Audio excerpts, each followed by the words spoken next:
be sure to comment, subscribe, and click the notifications bell. 1, 2, 3. Hey, what's up guys? JD Venom here, part of Venom Nation Wrestling, and this is the Getting Over Podcast, episode 8, here today for your June 23rd, 2017. Thank you so much for, being very active on the channel. Thank you so much for, doing what you all can here to get the word out there for this channel. You guys have been following me on Twitter and also liking my Facebook page. I've been seeing a massive amount of growth here on this channel, and I want to thank you guys for being there for me. If you haven't already, go check out my Monday Night Raw review, SmackDown live review, and my NXT review. That's all up live on the channel from this past week. Also, as well, we got tomorrow our top 10 video of the week.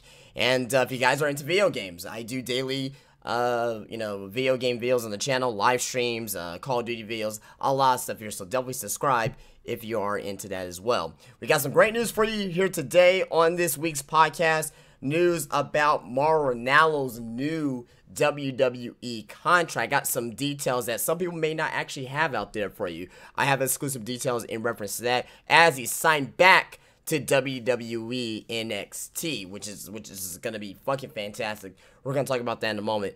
Also, as well, plans for Summerslam, and in regards to 4 major matches that is now being slated for the show as of right now. Also, as well, a potential match between Samoa Joe and John Cena at some point. Got some information on that as well. Plus, we got our Monday Night Raw and SmackDown ratings review, and also as well This Week in Wrestling and Boy and Bay of the Week. Get strapped in. Let's get into the news. So let's start off with our top story here from this week. And it's obvious. MAURO RANALLO, the voice of SmackDown Live, the former voice of SmackDown Live, has left SmackDown Live.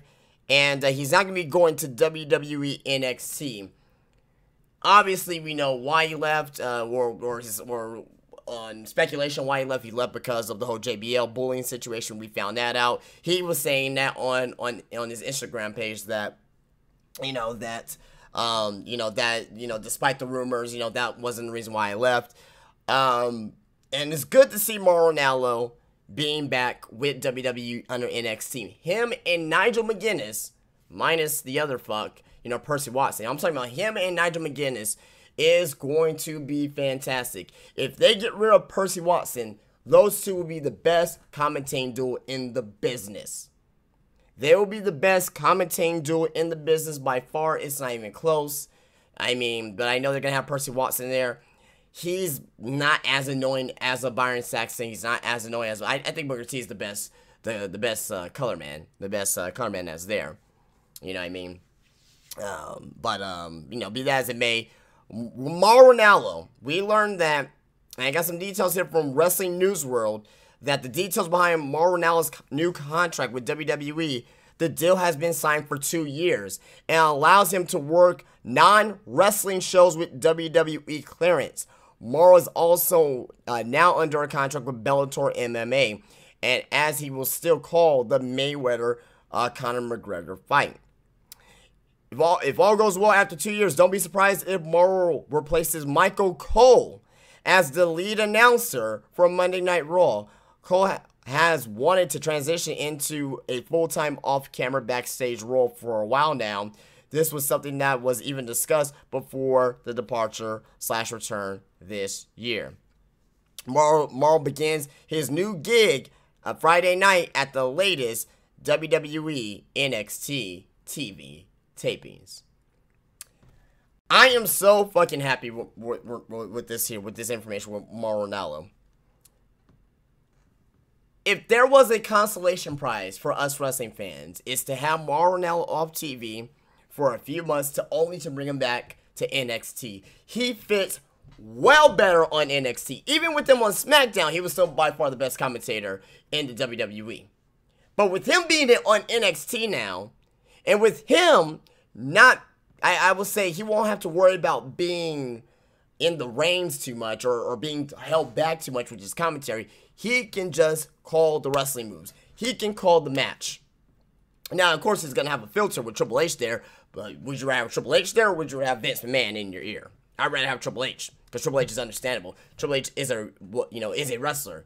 He's been in the ring, you know what I mean, for over 25 years, has Triple H. You know what I mean? Triple H is better for the business. We can see that with NXT. We can see what he's tried to been doing on SmackDown Live. You know what I mean? Last year, SmackDown Live was great. You know what I mean? This year hasn't been so good. And, if you want to hear my SmackDown Live review from this past Tuesday, go check that out. How I wasn't a very big fan of the show. But hearing this is very encouraging. Despite the whole JBL bullshit, they're not going to fire JBL.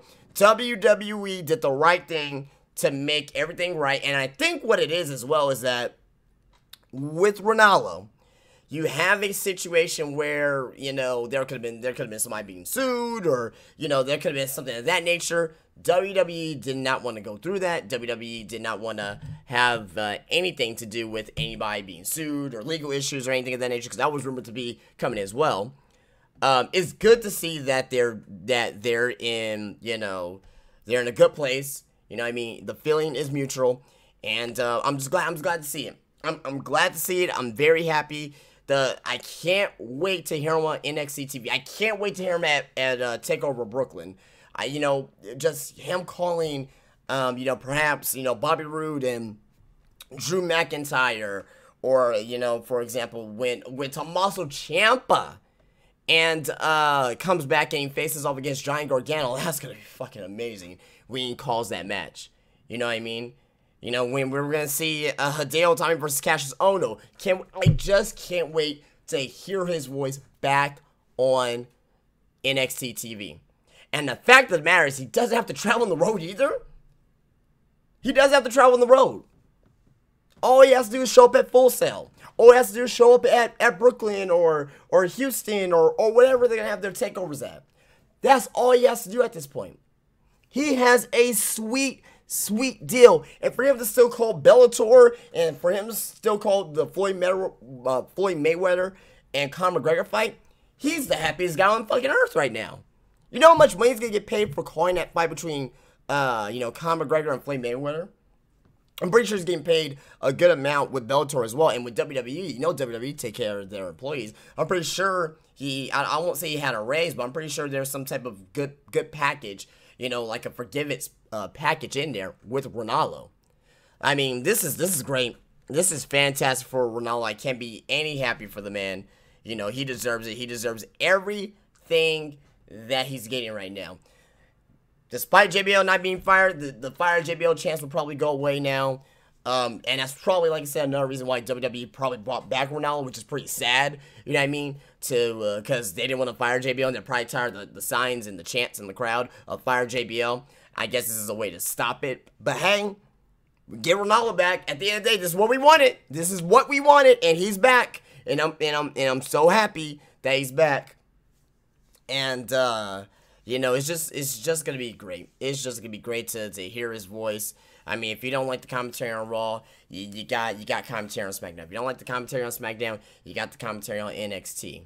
You know what I mean? And Nigel McGuinness and MAURO RANALLO is the perfect team together. I cannot wait for them to tell stories. I cannot wait for them to bicker with one another. I just can't wait with everything they're gonna be doing.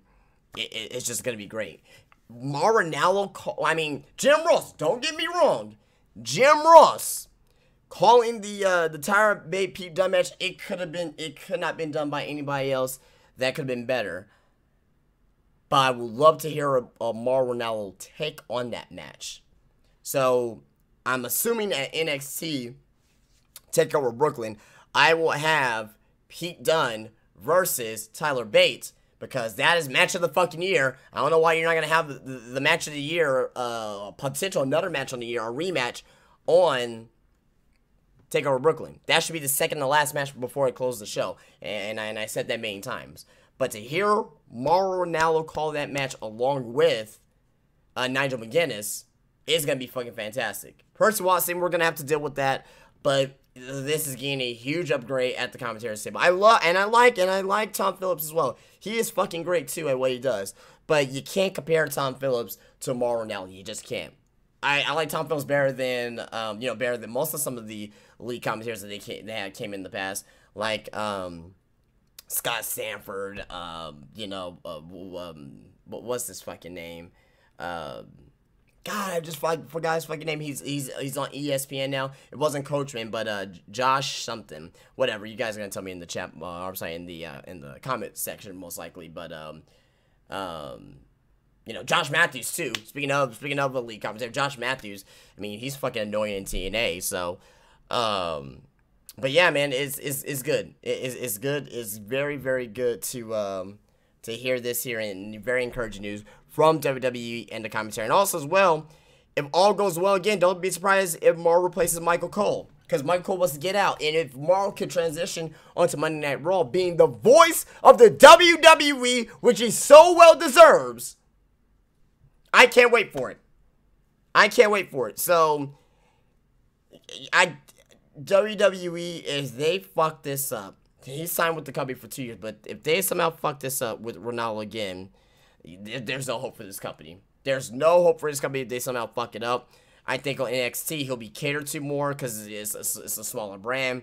Not as many people, not as many, I believe NXT, I don't want to say it's more hands-on than the shows, but I'm pretty sure it's a lot easier to get in contact with somebody on the NXT brand, because there's more people down there. There's more people down there to get in contact with. With Raw, there's less people. There's less people on Monday Night Raw. And remember, guys, I'm not talking about just the NXT brand. You gotta think about the Performance Center too, guys. You gotta think about all those talents there in Performance Center, all those people that they gotta report to.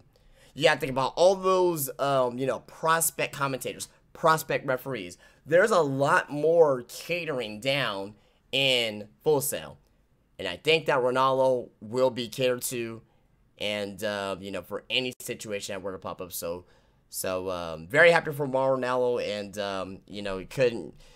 I couldn't be more excited. I could not be more excited for what is to come here with MAURO RANALLO. I want to start with that story first, guys, because I know I usually start with the Raw and SmackDown ratings, but I really want to get that in because I know that's brand new news from yesterday, so I want to get that out there to you guys first and foremost, because that's something that's very important to me. But we're a little bit backwards here this week. We're going to get into the Monday Night Raw and SmackDown viewership from this week. They both got a big spike in ratings. Thank God for that there. I mean, the NBA Finals is now over, so now people are going back to watching wrestling.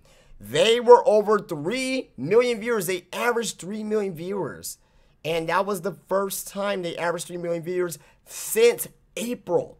It's been fucking 2 months, guys, since they had 3 million viewers, and there were over 3,100,000 viewers. That's since after the Superstar shakeup.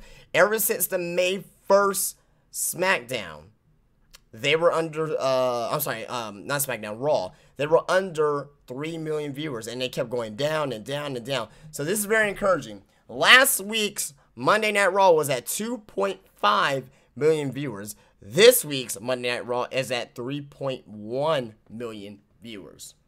That is about 600,000 viewers.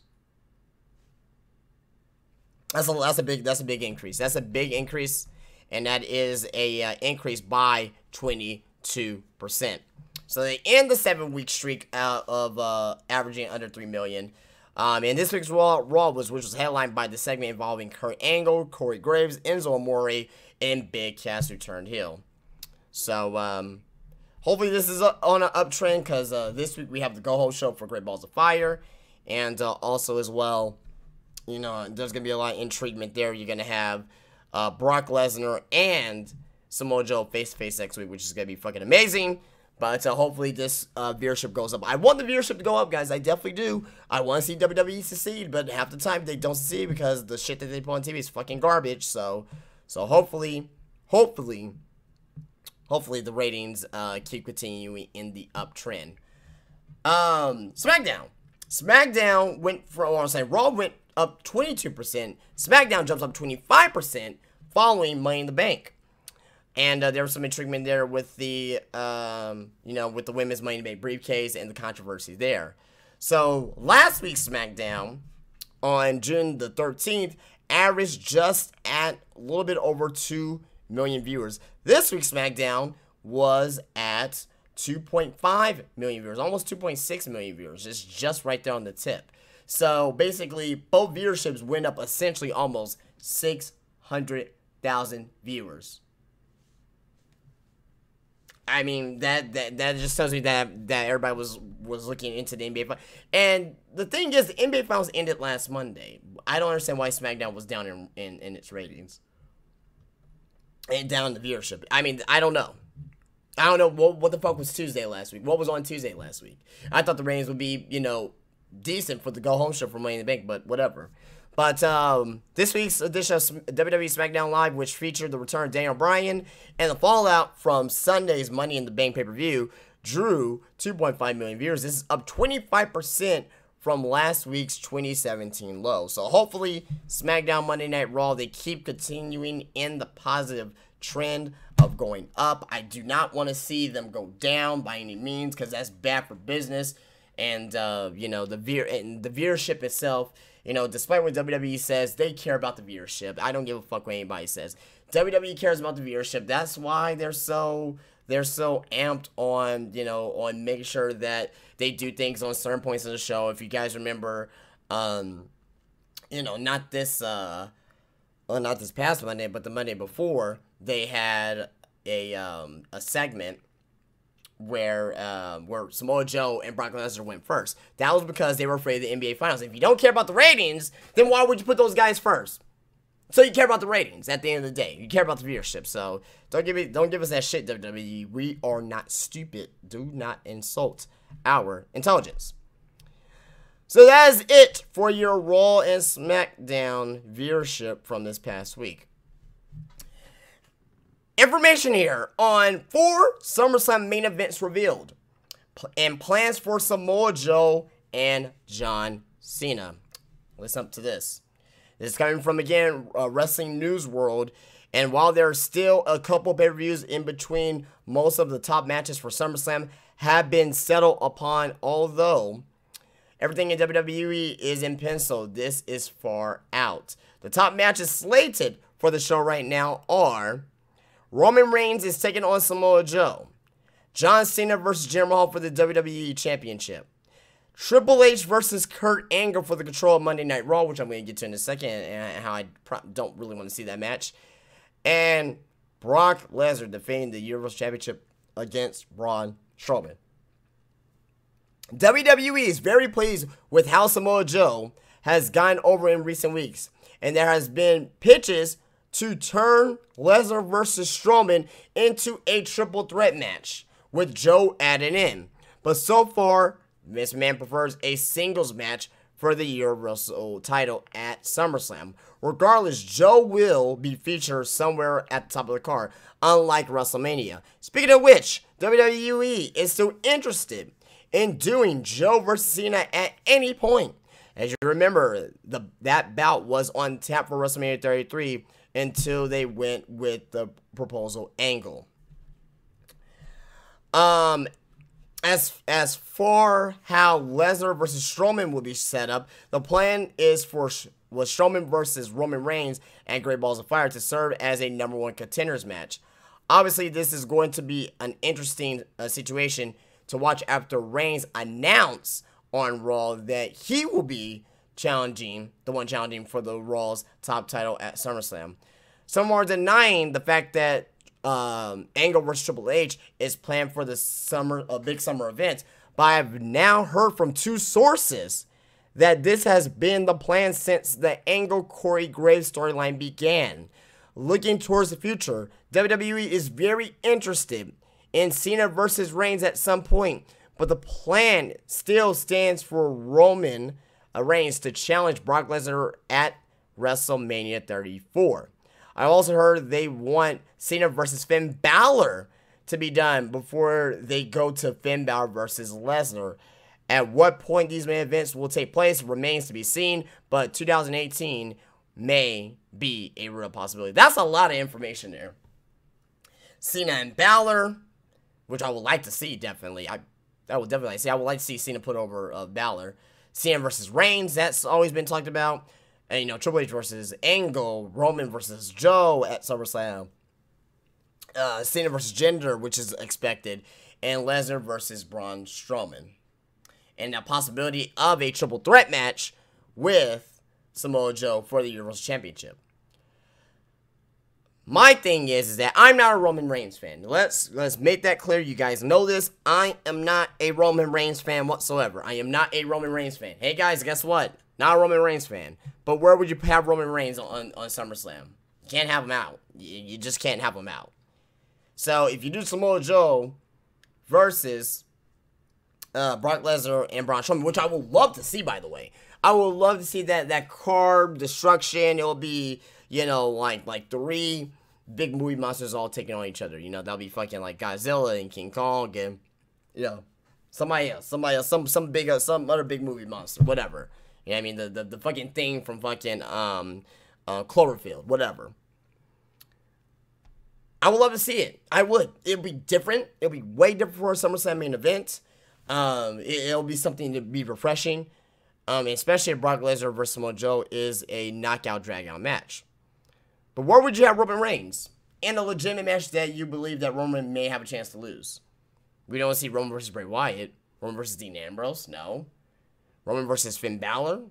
Well, we've seen that match twice. We saw it last year when Finn beat Roman, and now when Roman beat Finn. I mean, they got a rubber match, but I can already hear the fans, oh, they wrestled too many times. I'm already hearing people saying that Lana and Naomi wrestled too many times. When? They wrestled 1 match.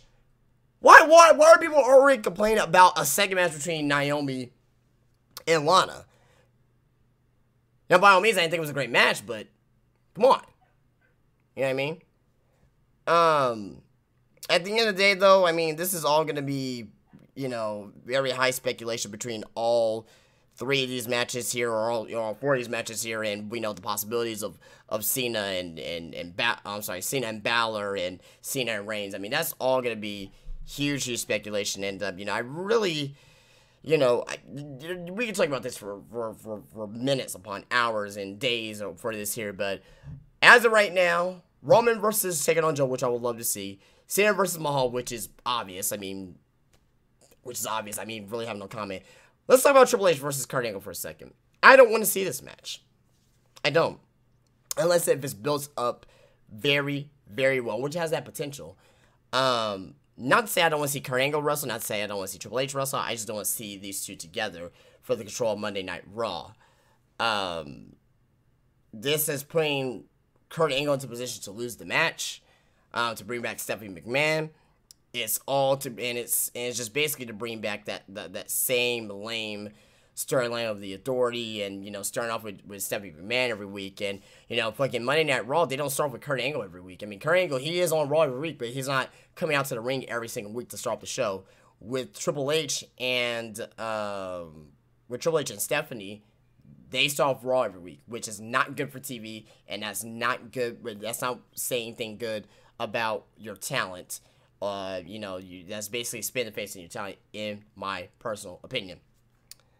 But yeah, let me know what you think about all that there down in the comments. We'll love to hear you guys' opinions about all of the proposed matches there. So a little bit of news and notes here before we get into another story here from Pro Wrestling Sheet from Mr. Ryan Satin. But this one's here from Wrestling News World, and this is from Mr. Tom Fenton. Some news and notes from him. And for those wondering about the rumors floating around in regards to Shelton Benjamin signing with WWE, this shouldn't really be news, as this has been the plan the whole time, especially with WWE helping and assisting him in finding the correct doctors and surgeons. So there's some information there about Shelton Benjamin. So he's gonna be coming back sooner rather than later. So we will have to see when he is gonna be coming back officially. The plan right now is for Maurice to be taking some time off, And that is why they went with the angle for The Miz having a new entourage. So, do you really believe that, though? Have you heard just taking some time off? Or is it because that, from what I heard, that WWE, they don't want to have another power couple on TV? You know what I mean? If Mike Kanellis and Maria Kanellis, if they're going to be the new power couple on WWE, they don't want Miz and Maurice to be a power couple. Even though they're on 2 separate shows, but that's what I've been hearing. I don't really believe that. You let me know what you think about that, guys.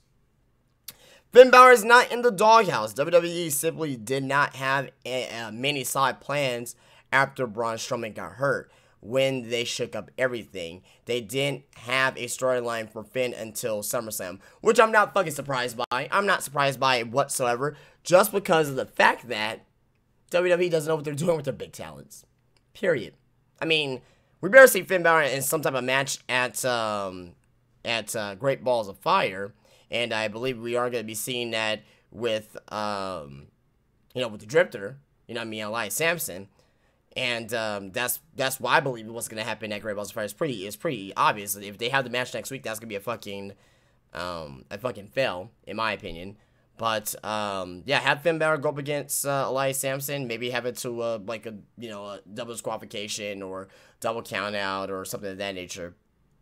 But, be sure to have Finn look strong and be sure to have Elias Sampson strong as well. Don't want to have either one of those guys looking weak at all. The Conor McGregor mentions by WWE lately are just to draw attention to themselves and from the fight.